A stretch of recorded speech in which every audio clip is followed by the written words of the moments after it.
വാർത്തകൾ തുടരുന്നു. തിരുവനന്തപുരം നെടുമങ്ങാട് ജില്ലാ ആശുപത്രിയിൽ ചികിത്സാ പിഴവിനെ തുടർന്ന് 1.5 വയസ്സുകാരി മരിച്ചുവെന്ന ആരോപണം. കരകുളം സ്വദേശികളായ സുജിത്ത്, സുകന്യ ദമ്പതികളുടെ മകൾ ആർച്ചയാണ് മരിച്ചത്. സംഭവത്തിൽ നെടുമങ്ങാട് പോലീസ് അസ്വാഭാവിക മരണത്തിന് കേസെടുത്തു.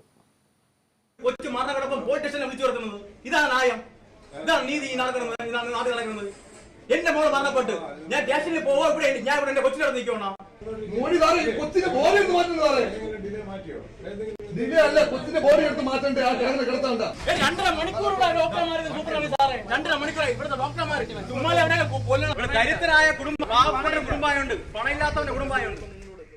പനിയെ തുടർന്ന് 5 ദിവസം മുമ്പാണ് കരകുളം സ്വദേശികളായ സുജിത്ത്, സുകന്യ ദമ്പതികളുടെ 1.5 വയസ്സുകാരിയായ മകൾ ആർച്ചയെ നെടുമങ്ങാട് ജില്ലാ ആശുപത്രിയിൽ എത്തിച്ചത്.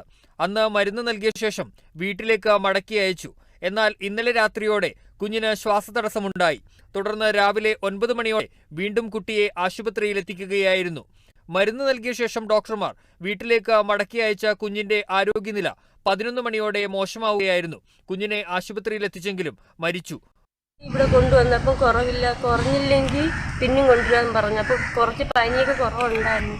അങ്ങനെ ഇന്നലെ രാത്രിയാകുമ്പോൾ കൊച്ചിന് നല്ല ശ്വാസതടസ്സം ഉണ്ടായിരുന്നു. ഇന്ന് രാവിലെ കൊണ്ടുവന്നിട്ട് അവർ ആവി എടുക്കാൻ പറഞ്ഞു. അങ്ങനെ പുറത്തുനിന്ന് മരുന്ന് മേടിച്ച് ആവി എടുത്ത് എന്നിട്ട് മരുന്നിന് എടുത്തുനിന്ന് പിന്നെ വീട്ടിൽ വിട്ടായിരുന്നു. അവൾ കഞ്ഞി കുടിച്ചായിരുന്നു. കഞ്ഞി മരുന്ന് മരുന്നും കൊടുത്ത് മരുന്നിട്ട് അവൾക്ക് ഉറങ്ങിയിട്ട് എണീച്ച് അവൾ അച്ഛ എടുത്തപ്പോഴേ കൊച്ചു മയങ്ങി പോയായിരുന്നു. നമ്മൾ വണ്ടിയിൽ കയറി വന്നപ്പോഴേ കൊച്ചു കുറച്ചായി കണ്ണ് തുറന്നിരുന്നു.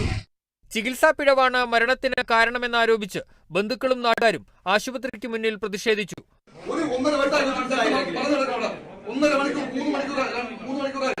അവര് പാവാണ് ഇത് സംഭവിച്ചത്. 7-ാം തീയതി നമുക്ക് 5 ദിവസമായിന്ന്. അപ്പൊ ഇന്ന് രാവിലെ ആ കൊച്ചിനെ കൊണ്ട് കാണിക്കുന്നു, ഓക്സിജൻ കൊണ്ട് തിരിച്ചു പറഞ്ഞിരിക്കുന്നു. ഞങ്ങൾ പ്രതികരിക്കാതാണ് കാരണം. ഞങ്ങൾ നോക്കിയപ്പോ ഡോക്ടർമാർ അനങ്ങുന്നില്ല, 2 ഡോക്ടർമാർ അനങ്ങുന്നില്ല. ഞങ്ങൾ ചോദിച്ചുകൊണ്ട് തന്നെ ഇവിടെ നിന്ന് പോയത് ആ കൊച്ചിനാ. ഇതെന്തൊരു നിയമം, ഇത് എന്താണ് ഇവിടെ നടക്കുന്നത്? ജില്ലാ ഹോസ്പിറ്റൽ എന്ന് പറയുന്നത്.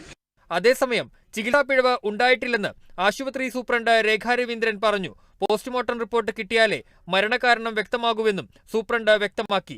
ബന്ധുക്കളുടെ പരാതിയിൽ നെടുമങ്ങാട് പോലീസ് അസ്വാഭാവിക മരണത്തിന് കേസെടുത്തു. ഇൻക്വസ്റ്റ് നടപടികൾ പൂർത്തിയാക്കി മൃതദേഹം തിരുവനന്തപുരം മെഡിക്കൽ കോളേജിലേക്ക് മാറ്റി. Kerala vision news, Thiruvananthapuram.